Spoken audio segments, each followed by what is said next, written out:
Sean bienvenidos a nuestro tiempo de enseñanza. Es nuestro deseo que sus corazones sean animados, confrontados y fortalecidos por medio de la palabra de Dios. Recuerden tener Biblia y apuntes a la mano y sobre todo, corazones dispuestos a oír la voz de Dios. Y regresamos de nuevo a Primera de Pedro, capítulo 3. Este es nuestro estudio número 27 en esta epístola. Vamos a estar estudiando la porción que está entre los versículos 18 hasta el versículo 22. Jesús victorioso al sufrir. Ese es el tema. Y debido a la profundidad, a lo demandante que es este pasaje, quisiera que hiciéramos una oración. Señor, bendito seas por poder abrir tu palabra. Necesitamos la ayuda del Espíritu Santo para comprender toda la profundidad y la majestad, el triunfo que obtuvo Cristo y el triunfo disponible para nosotros. Bendice nuestras mentes, ábrelas, ilumínalas, Señor, y que podamos comprender toda esta verdad. En el nombre de Cristo Jesús. Amén. Como les dije, llegamos ahora a esta sección en Primera de Pedro, capítulo 3, versículos 18 al 22. Esta es la parte final del capítulo 3. Y nos introduce al tema de Jesús victorioso al sufrir. Vamos a tomar unas cuantas sesiones para estudiar este pasaje debido a su gran importancia. Hemos afirmado en nuestro estudio de esta preciosa epístola que tiene un tema importante, un tema sobresaliente, y es el tema de cómo vivir en medio del sufrimiento. Y Cristo en esta epístola se constituye en nuestro ejemplo. Si quieres saber cómo enfrentar el sufrimiento, mire a Jesucristo. Eso está presente en el capítulo 2, versículos 20 y 21, donde él había hablado del hecho de que al sufrir debe soportarlo con paciencia, porque esto encuentra el favor de Dios. Y luego dice, porque has sido llamado para este propósito, ya que Cristo también sufrió por ti, dejándote un ejemplo para que sigas sus pasos. Al sufrir por lo correcto, si queremos tener una perspectiva correcta de eso, debemos mirar a Cristo. Él es el modelo de cómo sufrir por causa de la justicia. Ahí en capítulo 4, versículo 1. Por tanto, puesto que Cristo padeció en la carne, armaos también con el mismo propósito, porque el que padeció en la carne cesó el pecado. Cristo es nuestro modelo y debemos tener la manera de pensar de Cristo acerca del sufrimiento. Ahí en capítulo 4, versículos 12 y 13, Pedro escribe, amados, no se sorprendan de la prueba de fuego que entre ustedes ha sobrevenido, como si algo extraño les hubiese acontecido. Pero en la medida en que compartan los sufrimientos de Cristo, sigan regocijándose para que también en la revelación de su gloria puedan regocijarse con exaltación. Si son injuriados por el nombre de Cristo, son benditos. Ahí en el capítulo 5, verso 1, por tanto, exhorto a los ancianos, yo también, anciano entre ustedes, y testigo de los padecimientos de Cristo, y participante también de la gloria que ha de ser revelada. Entonces, como vemos en varias ocasiones en esta epístola, el tema del sufrimiento nos dirige a Cristo. Pedro habla de que al sufrir debemos mirar a Cristo. Pedro escribe esta epístola bajo la inspiración del Espíritu Santo a creyentes que estaban en graves dificultades, soportaban una persecución bastante hostil. Ahí en capítulo 1, verso 6, dice, varias pruebas les han afligido. Ahí en el versículo 7, están siendo probados como por fuego. En el capítulo 2, versículo 12, los malhechores de la sociedad en la que ustedes viven los calumnian. En el versículo 18, algunos serán tratados de manera irracional por las autoridades, sufrirán injustamente. Y todas estas cosas ya estaban siendo padecidas por los lectores de esta carta. En capítulo 3, versículo 9, le dice: recibirán mal e insultos, pero no deben devolver mal por mal, ni deben devolver insulto por insulto. Capítulo 3, verso 13. ¿Y quién es el que les podrá hacer daño si ustedes se muestran celosos por lo bueno? En capítulo 4, versículo 14. Si eres injuriado o han hablado en contra de ti por el nombre de Cristo, eres bendito. En el capítulo 4, verso 16. Si alguno sufre como cristiano, no se avergüence. En el versículo 19 del capítulo 4. Los que sufren según la voluntad de Dios, entreguen su alma al fiel Creador. En el capítulo 5, verso 10, después de que hayas padecido por un poco de tiempo, el Dios de toda gracia que te llamó a su gloria eterna, Él mismo os perfeccione, afirme, fortalezca y establezca. Entonces, como vemos, el tema del sufrimiento es importante en esta epístola. Y en este asunto del sufrimiento por hacer lo correcto en medio de una sociedad impía y hostil, debemos mantener nuestro enfoque en Cristo. Cristo nos muestra cómo lidiar con el sufrimiento injusto. Ya hemos aprendido que cuando fue injuriado, cuando fue maltratado, no lo devolvió. Cuando sufrió, no profirió amenazas, sino que se encomendaba a aquel que juzga justamente. Debemos responder a nuestras pruebas de la manera en que Cristo respondió a las suyas, en silencio, con confianza, con gracia y entregándonos a Dios. Así es como debemos responder. Pero hay algo más que agregar en esta imagen y que veremos en este pasaje en particular que tenemos ante nosotros. Pedro dice que no solo debemos responder a las pruebas como Cristo, sino que también debemos ver el triunfo que obtuvo Cristo en medio de su sufrimiento y que nosotros también podemos triunfar. Esa es la intención de este pasaje. No se trata de mordernos los labios para no hablar o apretar los puños para no golpear.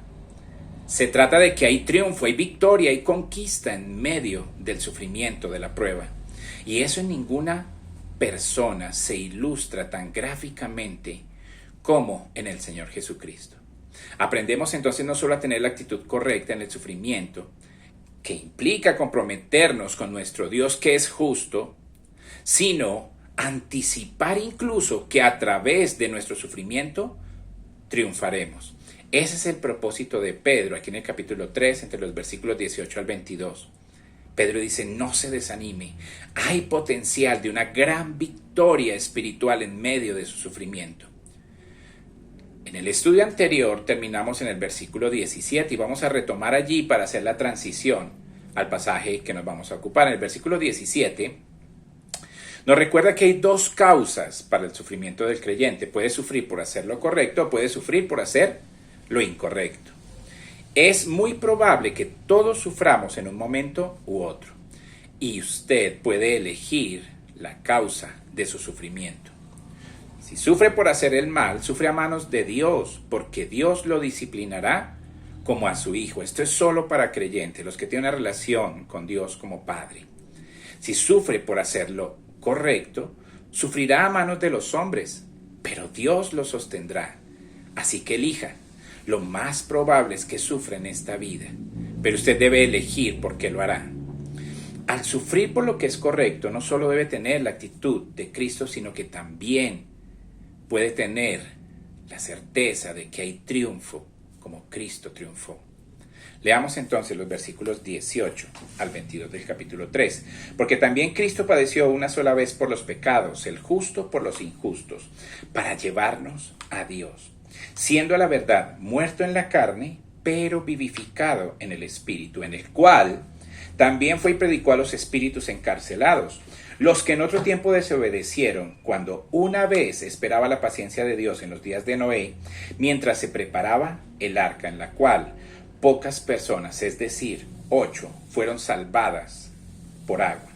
El bautismo que corresponde a esto ahora nos salva, no quitando las inmundicias de la carne, sino como la aspiración de una buena conciencia hacia Dios, por la resurrección de Jesucristo, quien habiendo subido al cielo, está a la diestra de Dios, y a él están sujetos ángeles, autoridades y potestades. Esto es bastante típico de Pedro. Pedro no es como Pablo. Pablo es muy ordenado en su manera de expresar sus pensamientos, es muy lógico, secuencial, es argumentativo. Pedro dice algo y luego dispara hacia otra cosa y luego dispara hacia otra cosa, y al final de esta sección regresa al pensamiento inicial. Pedro quiere que entendamos que Cristo murió por los pecados y que murió injustamente. Murió el justo por los injustos. No merecía morir, pero aún siendo tratado injustamente, puede ver usted que él triunfó al resucitar y que está a la diestra de Dios y que todos esos demonios que le ocasionaron sufrimiento ahora están dominados por él. Ese es el punto. El punto es que Cristo, aunque sufrió injustamente, triunfó en medio de ese sufrimiento. Ese es el mensaje. Su punto es muy claro. Cristo sufrió injustamente al hacer lo correcto y Dios lo hizo triunfar. Gran verdad. Pedro dice que sufrió la muerte en la carne por los pecadores, pero que estaba vivo en el Espíritu. Y como Espíritu viviente, inmediatamente pudo ir y proclamar su victoria a los espíritus encarcelados. Justo en la cruz, mientras su cuerpo estaba muerto, su espíritu estaba vivo y proclamaba su victoria. Eso debería darnos una gran esperanza en medio de nuestro sufrimiento. Debería alentar a cada creyente que sufre por causa de la justicia, infundirle confianza por la victoria que Dios le concederá. Entonces vamos a ver 4 áreas de triunfo a partir de este pasaje. 4 áreas en las que Cristo triunfó. Él triunfó sobre el pecado. Él triunfó al predicar ese triunfo. Él triunfó al salvar. Y Él triunfó en medio de su supremacía.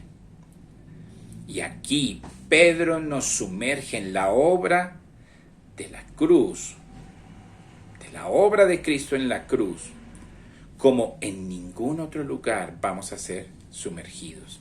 Será una inmersión a profundidad mental y espiritualmente hablando en lo que está sucediendo mientras ocurre la muerte de Cristo.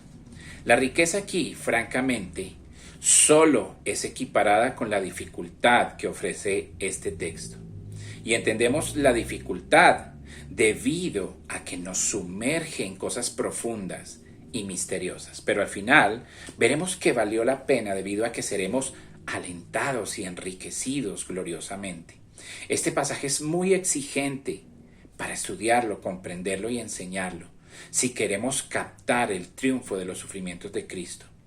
No solo por los sufrimientos mismos, es decir, por poder conocer esas grandes realidades de triunfo de Cristo, pero también por nuestro bien, para que nosotros podamos comprender nuestro triunfo en Cristo.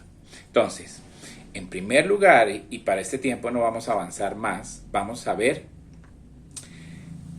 el triunfo sobre el pecado. El triunfo de Cristo al llevar el pecado, versículo 18. Porque también Cristo murió por los pecados una vez por todas, el justo por los injustos, para llevarnos a Dios.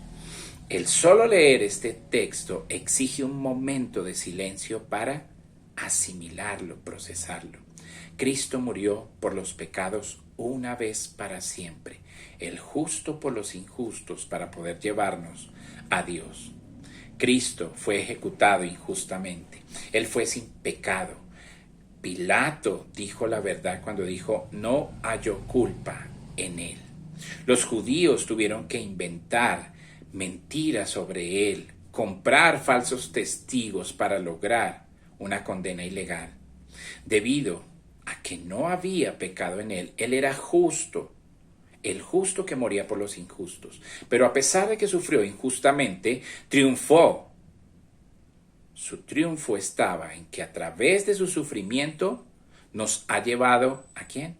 A Dios. Y en el corazón de Pedro hay una realidad de que el sufrimiento del creyente, sin ser redentor, puede traer salvación al que mira la forma en que sufre el creyente, cómo el creyente enfrenta el sufrimiento. Así que incluso hay un ejemplo que podemos seguir. Ejemplo señalado ahí en el capítulo 2, versículo 21 en adelante. Al acercarnos a esta gran declaración, la vamos a dividir encontrando algunas características, al menos 6, sobre cómo cargó Cristo el pecado y cómo triunfó. Entonces, en primer lugar, el sufrimiento de Cristo fue definitivo. Mire lo que dice, porque también Cristo murió. Ahora quiero hablar de esa palabra también, que se refiere a alguien más. ¿A quién más se está refiriendo? En el contexto de la carta se refiere a otros creyentes. Él, si usted lo nota, le ha dicho a los creyentes que van a sufrir por hacer lo correcto, pero no deben olvidar que Cristo también sufrió. Así que no deben sorprenderse al sufrir. En otras palabras, nuestro Señor, al pedirle que esté dispuesto a enfrentar sufrimiento por causa de la justicia, solo le está pidiendo que haga lo que Él también estuvo dispuesto a hacer, ¿verdad? Él fue el justo cuando sufrió injustamente. Y su sufrimiento, en primer lugar, fue definitivo. ¿Qué quiero decir con eso? Solo esto. Porque Cristo también, y mire la palabra que sigue en el versículo, murió. Eso es lo que llamamos el sufrimiento mayor, el sufrimiento supremo, ¿verdad? Nadie puede sufrir más allá que sufrir la muerte. De hecho, el escritor de Hebreos le recuerda a sus lectores, ahí en el capítulo 12, que ellos aún no han resistido hasta la sangre, en Hebreos 12:4. No han sufrido hasta la sangre. En otras palabras, no han sufrido hasta el punto final. No han tenido que dar su vida.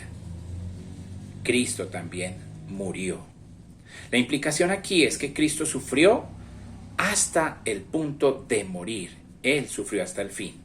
El sufrimiento final es ser asesinado por causa de la justicia. Y Él no le está pidiendo en esta vida, en su iglesia de la cual Él es la cabeza, que haga algo que Él mismo no ha hecho ya. En términos de sufrimiento, porque lo máximo que cualquier mártir puede llegar a padecer es la muerte. Y Cristo ha hecho eso. Su sufrimiento fue supremo en ese sentido. En segundo lugar o segunda característica, y mire que son secuenciales, su sufrimiento estaba relacionado con pecados que no eran suyos. ¿Por qué lo digo? Mire lo que dice. Cristo también murió por los pecados. Vamos a ver una similitud aquí para ilustrarlo. Cuando un creyente es tratado de forma injusta, cuando sufrimos críticas, abuso, hostilidad, persecución, o cuando algunos sufren la misma muerte, está relacionado con los pecados de otros, no los suyos.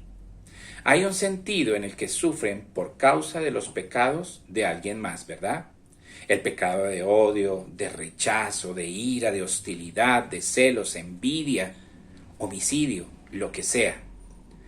Hay un sentido en el que incluso cuando el creyente sufre por causa de la justicia, nosotros sufrimos por causa de los pecados de otros, no de los nuestros.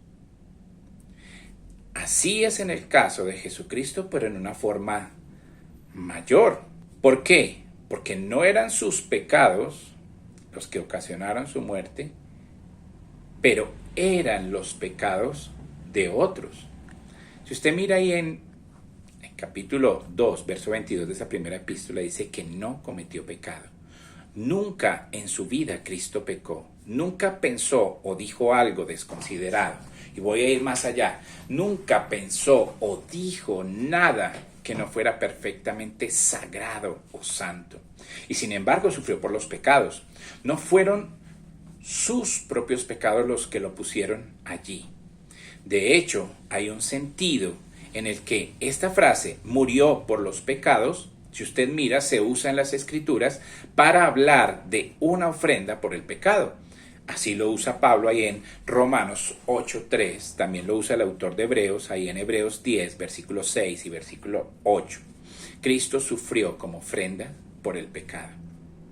La Biblia dice que la paga del pecado es ¿qué? Muerte.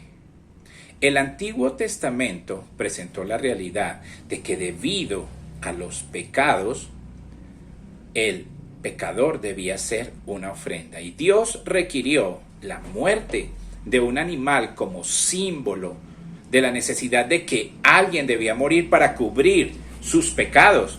Y así Jesucristo en su muerte murió por los pecados. Una tercera característica, no solo murió por los pecados, sino que murió de manera única. ¿Qué quiero decir con único? Una vez.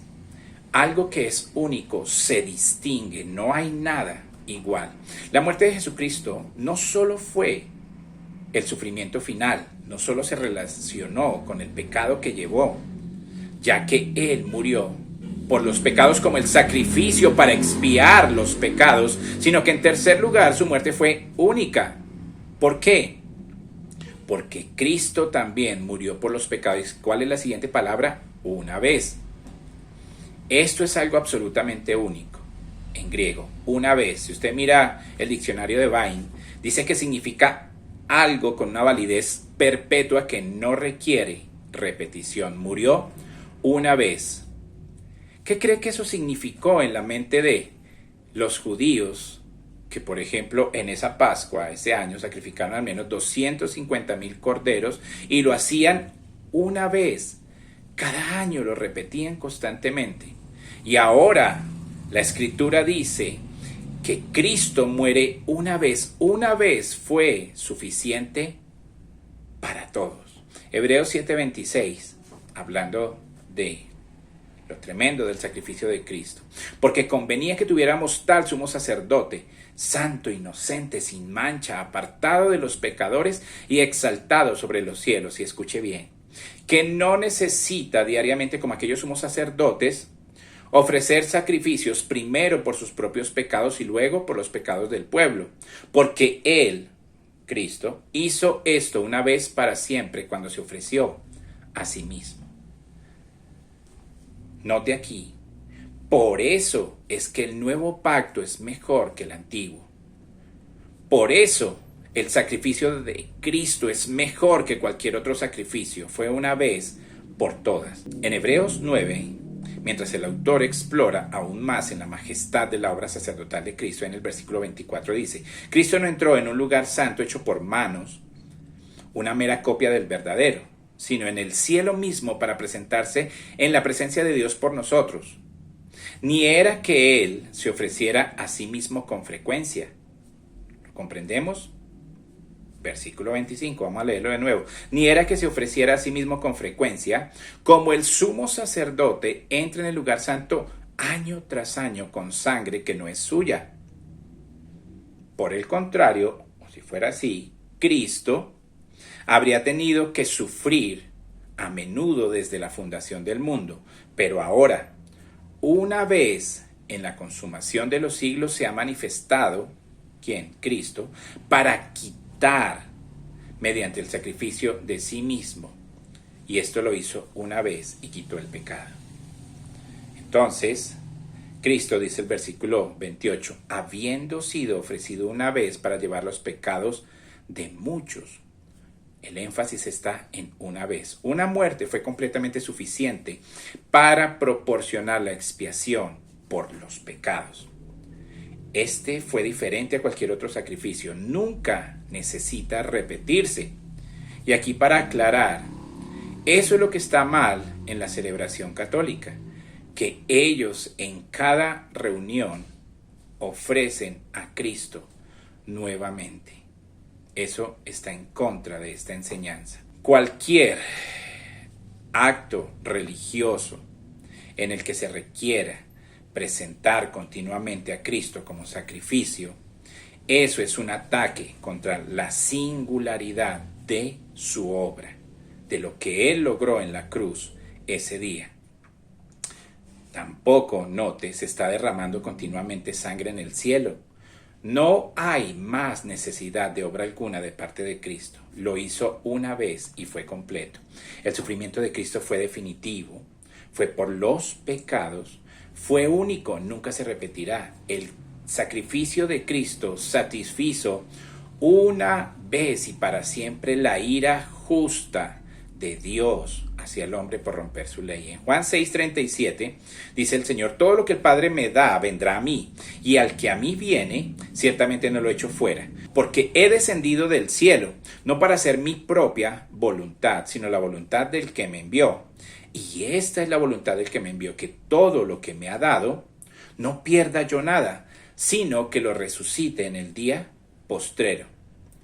Por esto es la voluntad de mi Padre, que todo el que ve al Hijo y cree en Él tenga vida eterna. Vino a proporcionar una salvación para todos los que vinieran a Él. A eso vino Cristo, una vez y para siempre. En quinto lugar, o quinta característica, y esto es un recordatorio precioso, la muerte de Jesucristo no solo fue definitiva, no solo fue a favor de los pecados, no solo fue única, no solo fue completa, sino fue vicaria. Esta maravillosa frase lo resume: el justo por los injustos, el justo por los injustos, el sin pecado por los pecadores. Eso es lo que dice: Jesucristo sin pecado tomó el lugar de los pecadores. Cuando usted regresa ahí al capítulo 2, verso 24 de Primera de Pedro, ya lo estudiamos, dice: Él mismo cargó con nuestros pecados en su cuerpo en la cruz, el sin pecado en lugar del pecador. En 2 de Corintios, capítulo 5, verso 21, dice: Él lo hizo. ¿A quién se refiere? A Dios. Dios hizo a Cristo, que no conoció pecado. Eso es lo que dice en el griego. Él hizo pecado al que no conoció pecado. Le hizo pecado por nosotros, para que seamos hechos justicia de Dios en Él. Qué gran verdad. Hebreos 9:28. Vino y se ofreció una sola vez para llevar los pecados de muchos. El justo por los injustos. Él tomó nuestro lugar, Él cargó nuestros pecados. Recuerda cuando Pedro está predicando ahí en Hechos capítulo 3, Él llamó a Cristo el santo y justo. Eso es precioso, el santo y justo. Y Él le dice al pueblo judío: ustedes rechazaron al santo y justo y eligieron o prefirieron que les liberaran un asesino y luego mataron al autor de la vida. Qué tremenda acusación la que lanzó Pedro en ese momento. Jesús tomó el juicio que nos pertenecía. Él fue el perfecto sacrificio final, completo, por nuestros pecados. Entonces, ¿qué aprendemos? Ese sufrimiento injusto, en su mayor expresión de injusticia, resultó en triunfo. A pesar de que un digno, en última instancia, estaba muriendo por pecadores indignos, a pesar de que no merecía morir y nosotros sí, triunfó a pesar de todo. La sexta y última característica, por cuestión de tiempo, en este primera realidad acerca del sufrimiento de Cristo y su triunfo. El sufrimiento de Cristo tuvo un propósito, tuvo una intención. No solo fue supremo, no solo se relacionó con el pecado, no solo fue único, no solo fue completo y vicario, sino que fue resuelto, fue triunfante. ¿En qué sentido? En este sentido. Note ahí el versículo. Porque también Cristo murió una vez por los pecados, el justo por los injustos, para, y aquí viene la declaración de propósito, para llevarnos a Dios.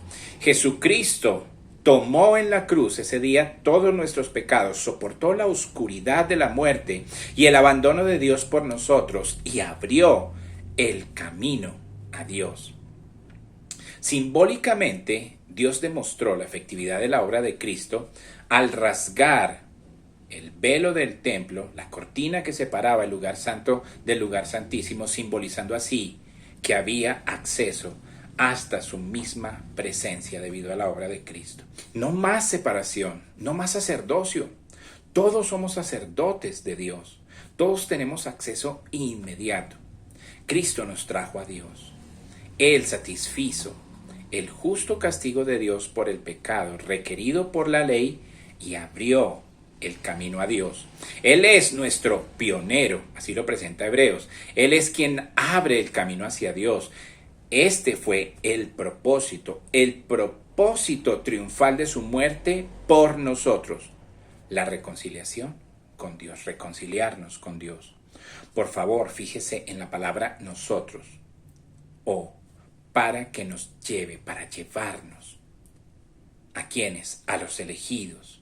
Para llevar a los elegidos a la unión y comunión con Dios. El verbo allí, quiero que lo note, para llevarnos es una cláusula de propósito. Y ese verbo llevarnos es una palabra técnica que se usa frecuentemente de la acción de presentar a alguien, proporcionar acceso a alguien o traer a alguien a una relación. Eso es lo que indica esta palabra. Es una palabra preciosa. Si la usamos como un sustantivo, significa o suena como introductor o alguien que da acceso, alguien que lo lleva a la presencia de otra persona. Antiguamente en Oriente, en la corte de un rey, había un introductor, alguien que daba acceso. Esa persona sería a quien usted acudiría si quería ver al rey. Y si usted le convencía de que tenía una causa justa para ver al rey, ese introductor lo llevaría a la presencia misma del rey. En nuestro caso, Jesús es el introductor, el presentador oficial que nos lleva a Dios. ¿Recuerda? Jesús dijo, yo soy el camino. Jesús es el que da acceso. Lo dijo clara y contundentemente en Juan 14, nadie viene al Padre sino por mí. Jesucristo vino no solamente a revelarnos al Padre, a mostrarnos al Padre, sino que vino para llevarnos hasta la presencia de Dios. Él es el único camino, es la única fuente posible para presentarnos ante Dios. ¿Recuerda Hechos 4:12? Porque en ningún otro hay salvación, porque no hay otro nombre bajo el cielo dado a los hombres en que podamos ser, ¿qué? Salvos. No hay nadie más que nos pueda presentar ante Dios. Nadie puede hacerlo. Nadie. Ni Buda ni el Dalai Lama. Nadie puede hacer lo que Cristo ha hecho. Nadie viene al Padre sino por mí. Solo Cristo es quien nos introduce a la presencia de Dios. Entonces, vemos el triunfo en el sufrimiento de Cristo cuando sufrió como portador de pecados y logró triunfalmente la meta de llevar el pecado. ¿Cuál era esa meta? De llevar ese pecado. Hacer que nosotros tuviéramos acceso hasta la presencia de Dios, reconciliarnos con Dios. Gran verdad. Aquellos que ponen su fe en Jesucristo son llevados a la presencia de Dios para reconciliarse con Él. Jesús no es un hada madrina que cumple deseos. Jesús no es un super psiquiatra o un gran sanador o milagrero. Jesús es quien nos presenta ante Dios. Él es el único agente de reconciliación para todos aquellos que acuden a Él. Y usted dice, bueno, ¿cómo debo acercarme a Cristo para que Él me presente ante Dios? Pues debe venir y presentar una causa justa para querer entrar ante Dios. Y esa causa justa es tener dolor por su pecado, tener ese deseo de ser perdonado y un anhelo por tener una relación con Dios. Ese es el mensaje del Evangelio. El mensaje del Evangelio es que somos pecadores Y si nos volvemos del pecado y venimos con un corazón que desea conocer y reconciliarse con un Dios que es santo y justo, entonces Jesucristo nos presentará ante Dios. Ese es su triunfo al llevar el pecado. Y tiene que ser para nosotros una experiencia maravillosa. Pensar, considerar que cuando Cristo estaba muriendo en la cruz, incluso mientras que Dios le dio la espalda y Jesús dijo, Dios mío, ¿por qué me has abandonado? Y aún sus discípulos le abandonaron, con algunas excepciones fieles de algunos que estuvieron ahí al pie de la cruz. Y toda la tierra se oscureció. Eso fue una escena terrible, horrible e indescriptible, de rechazo, hostilidad, pecado.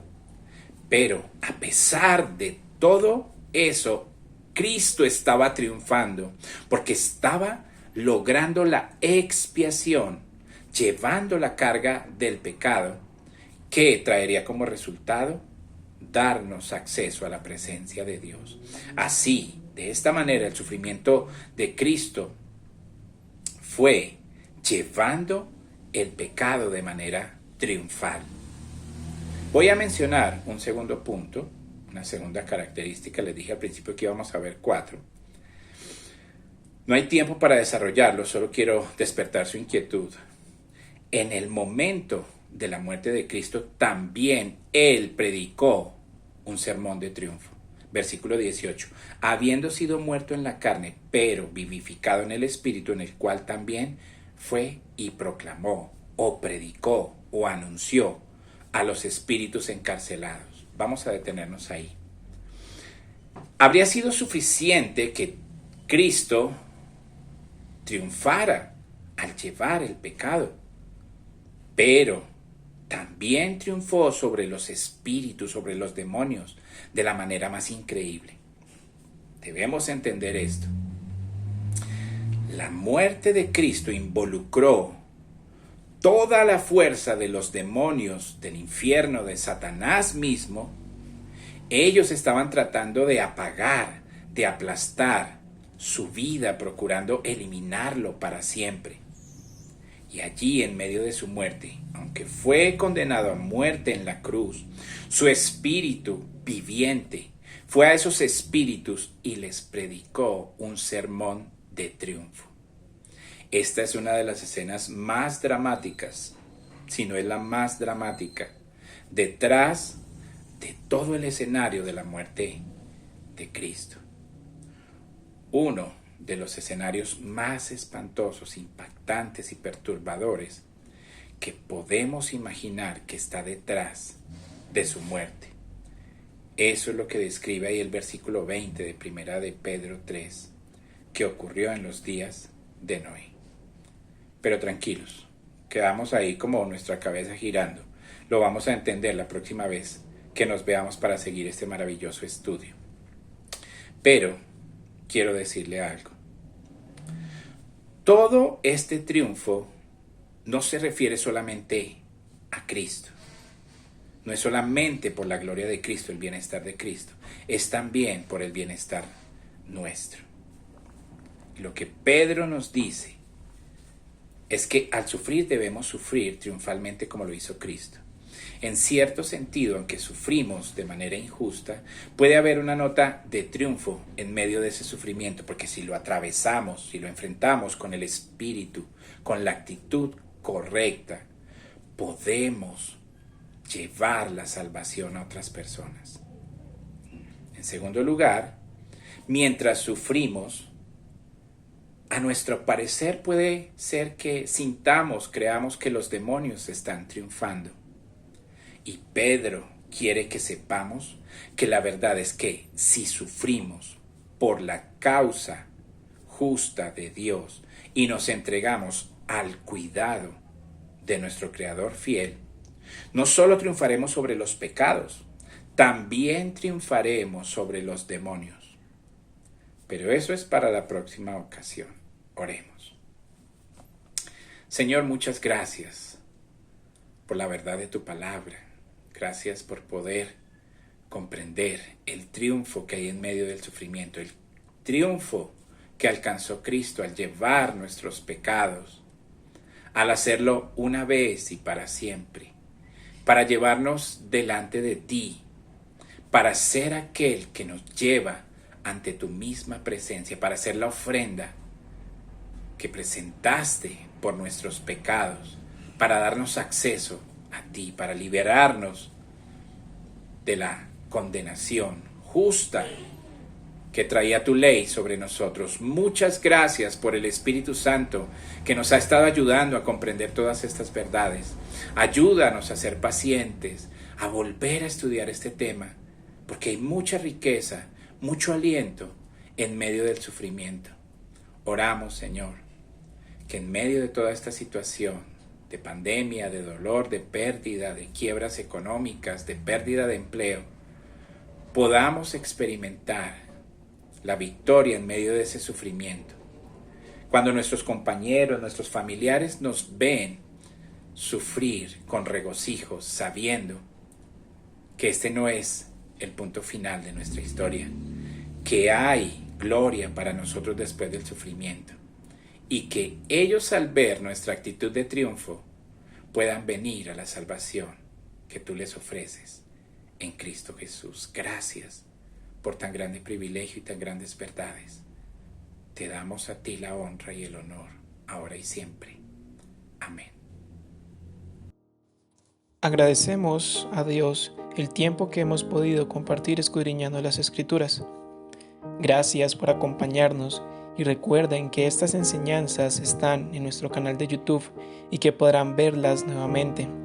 Gracias por su compañía y nos veremos en nuestras próximas reuniones. Dios les bendiga.